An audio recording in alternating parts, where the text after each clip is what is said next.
Bonjour à tous, c'est Paul Tam pour vous présenter une fois de plus un SEPA en sucette. Et aujourd'hui, je me suis dit peut-être qu'il y a des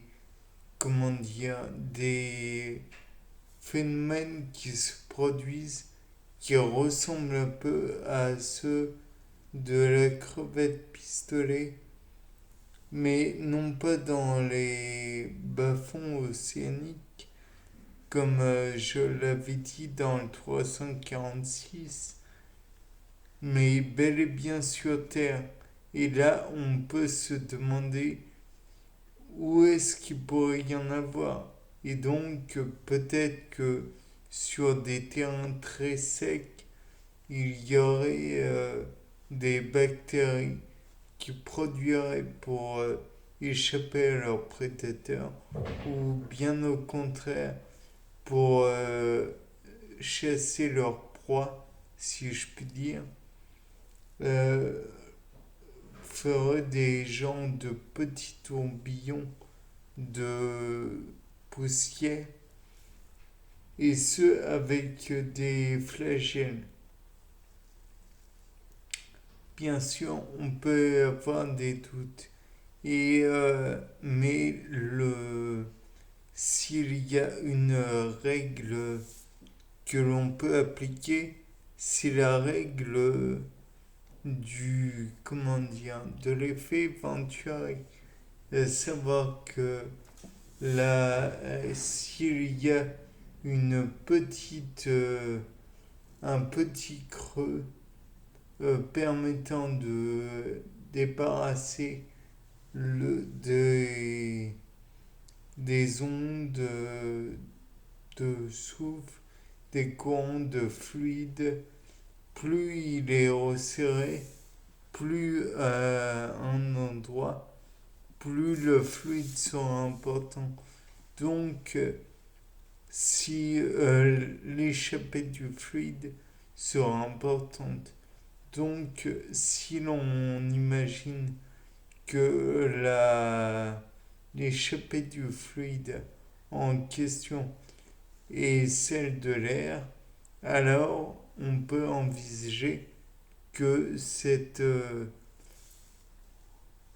vague d'air puisse assommer entre guillemets des ennemis ou autres, genre des proies ou que sais-je encore. Naturellement, on peut aussi penser à, au volcan.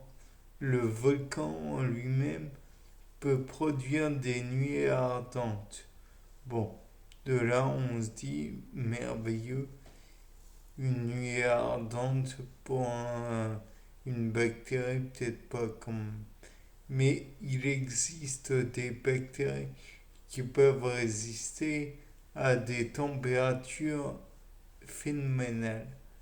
Donc, peut-être aurait-elle des flagelles qui pourraient faire, propulser les nuées en question sur les proies ou sur les prédateurs, et ainsi pourrait-elle les tuer ou les assommer ou que sais-je encore. D'autant que ces nuées ardentes peuvent être radioactives, puisque le cas dans le manteau de la Terre, il y a le moteur principal qui est l'accrétion, mais il y a aussi hypothétiquement des éléments radioactifs qui eux-mêmes vont faire fondre la matière. Bien sûr, on peut aussi envisager que la nuée ardente puisse être motivée par la bactérie, certes, mais peut-être est-elle engendrée par des virus. Je ne sais pas si les virus qui produisent, pourraient produire des nuits ardentes. Je ne sais pas. Mais le fait est que si une nuée ardente arrive sur un arbre, il y a peu de chances que celui-ci reste debout et sans être, entre guillemets, limé, sablé. Je ne sais pas comment dire. En tout cas, les grains du volcan vont probablement détériorer tout ce qui est à l'extérieur.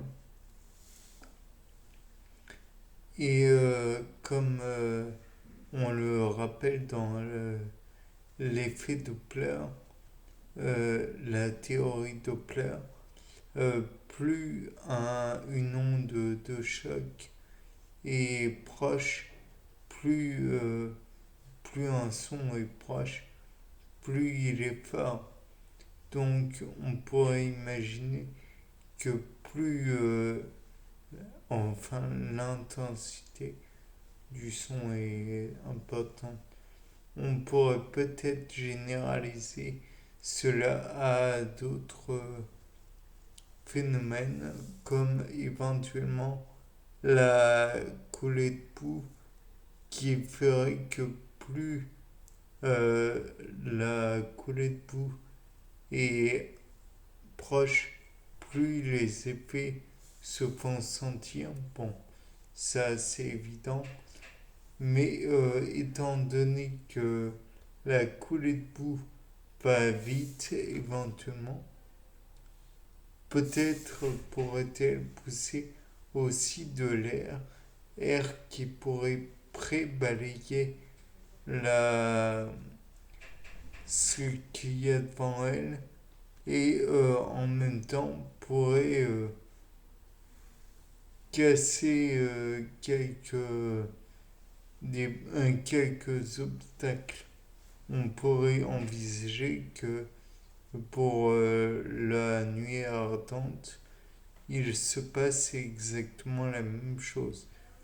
Un genre de pré-nuée faite uniquement d'air chaud qui va pousser tout ce qu'il y a devant elle et peut-être même pré-griller ce qui est devant elle, puisqu'une nuée ardente n'est jamais froide entre nous, ça n'aura pas le même nom.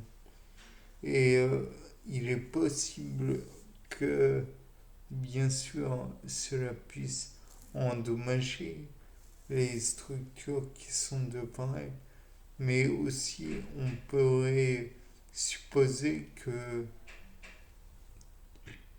ça tue certains animaux qui n'auraient pas pu s'échapper à temps ou qui n'auraient pas eu l'instinct de s'échapper avant. Parce que ceci aurait été, comment dire,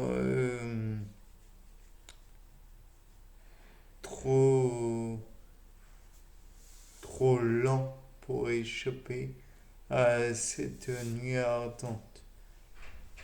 Il est néanmoins envisageable que si il y a des éléments radioactifs qui sont emmenés en même temps que les poussières et que tous les débris qui pourraient être échappés du volcan, il y a des éléments radioactifs et ceux-ci pourraient éventuellement être poussés par la lame de vent, justement, et engendrer aussi d'autres problèmes.